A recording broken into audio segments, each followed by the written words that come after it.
आज के इस क्लास में हम पढ़ेंगे रोजनामचा के उद्देश्य, कार्य तथा सीमाएं। ठीक है, रोजनामचा के क्या उद्देश्य होते हैं, क्या सीमाएं होती हैं और क्या कार्य होते हैं, इसके बारे में जानेंगे। देखो, उद्देश्य की बात करते हैं। पहला हो जाएगा सभी लेन देनों की जानकारी। ठीक है, इसमें क्या होता है, जितने भी व्यावसायिक लेन देन होते हैं उसकी जानकारी होती है।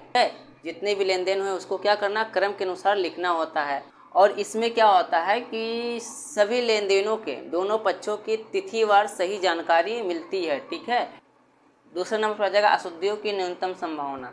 इसमें क्या होता है कि जो रोजनामचा है वो प्रमाणक या स्मारक बही के आधार पर बनाया जाता है और इसमें लेन देन के दोनों पक्षों अर्थात डेबिट और क्रेडिट दोनों को लिखा जाता है, जिससे क्या होता है कि जो अशुद्धियाँ होती हैं वो बहुत ही कम होती हैं। तीसरा आ जाएगा खतौनी करने में सहायक। ठीक है, खतौनी करने में क्या सहायक होता है। देखो, रोजनामचा की सहायता से विभिन्न प्रकार के जितने भी खाते होते हैं उसमें पोस्टिंग की जाती है या खतौनी की जाती है। ये जो है ये आर्थिक लेन देन खाते में इसी के आधार पर लिखे जाते हैं। चौथा हो जाएगा विवादों के निपटारे में सहायक। मतलब क्या होता है कि जो भी व्यापारी होते हैं और यदि उनके बीच आपसी विवाद हो जाता है तो उसको हल करने में जो है रोजनामचा महत्वपूर्ण भूमिका निभाता है। रोजनामचा को न्यायालय में वैधानिक प्रमाण के रूप में माना गया है। अब कार्य की बात करते हैं। कार्य क्या होता है, विश्लेषणात्मक कार्य। पहला हो जाएगा विश्लेषणात्मक कार्य।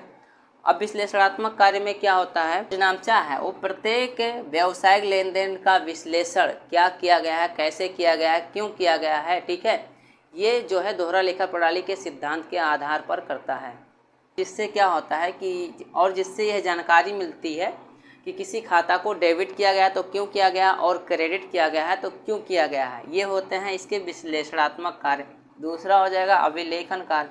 अब अभिलेखन कार्य में क्या होता है, देखो, रोजनामचा प्रविष्टि के अभिलेखन के समय, ठीक है, रोजनामचा प्रविष्टि के अभिलेखन के समय देखो लेन देनों की प्रकृति के अनुसार उसकी व्याख्या अर्थात नरेशन जो है लिखा जाता है और इस व्याख्या से लेन देन का जो विवरण है वो स्पष्ट हो जाता है, क्लियर हो जाता है कि ट्रांजैक्शन कैसा हुआ है। ठीक, तीसरा नंबर हो जाएगा ऐतिहासिक कार्य। अब इसमें क्या होता है, देखो, रोजनामचा की तिथिवार प्रविष्टियों के आधार पर जो है विभिन्न खातों को खोला जाता है। जो रोजनामचा प्रविष्टियां होती हैं उसी के आधार पर जो भी खाते होते हैं उसको बनाया जाता है या खोला जाता है और उसके बाद जो है ट्रायल बैलेंस या तलपट बनाकर, ठीक है, फिर क्या करते हैं, अंतिम खाता बनाया जाता है या फंड। इस प्रक्रिया में कहीं भी असुविधा होने पर, ठीक है, रोजनामचा की प्रविष्टियों की जाँच कर उसे दूर किया जा सकता है।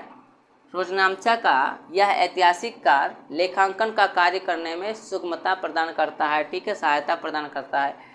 चौथा आ जाएगा सामाजिक कार्य। अब देखो, सामाजिक कार्य में क्या होता है कि जो रोजनामचा है उसको जो है न्यायालय में वैधानिक मान्यता प्राप्त है और व्यापारियों के मध्य आपसी विवाद को, ठीक है, हल करने में या दूर करने में ये सहायता करता है। कौन, रोजनामचा। अब उसके बाद में आते हैं सीमाएं क्या होती हैं, रोजनामचा की क्या क्या सीमाएं होती हैं। पहला हो जाएगा लेन देनों की संख्या बहुत अधिक रहने पर, ठीक है, जो भी लेन देन है उसकी संख्या बहुत अधिक रहने पर रोजनामचा बही बहुत भारी और मोटी हो जाती है। ठीक है, जो रोजनामचा बही है वो क्या होती है, बहुत भारी और मोटी हो जाती है। फलस्वरूप खोलने में, बंद करने में तथा आवश्यकता अनुसार लाने और ले जाने में काफ़ी असुविधा होती है। दूसरा नंबर पे आएगा सभी लेन देनों का लेखा एक ही व्यक्ति के द्वारा करना काफ़ी कठिन होता है। जितने भी लेन देन होते हैं यदि एक ही व्यक्ति उस लेन देन का लेखा करता है तो उसे बहुत ही कठिनाइयों का सामना करना पड़ता है। तीसरा आता है रोजनामचा को बनाकर इससे रोकड़ का मिलान नहीं किया जा सकता है। ठीक है, रोजनामचा की प्रविष्टि करने के बाद हम रोकड़ का मिलान नहीं कर सकते, ये इसकी लिमिटेशन होती है। चौथा, रोजनामचा से खाता बही बनाना भी कठिन होता है। रोजनामचा से खाता बही बनाने में भी कठिनाई होती है। ये हो जाएंगे रोजनामचा के उद्देश्य, कार्य तथा सीमाएं।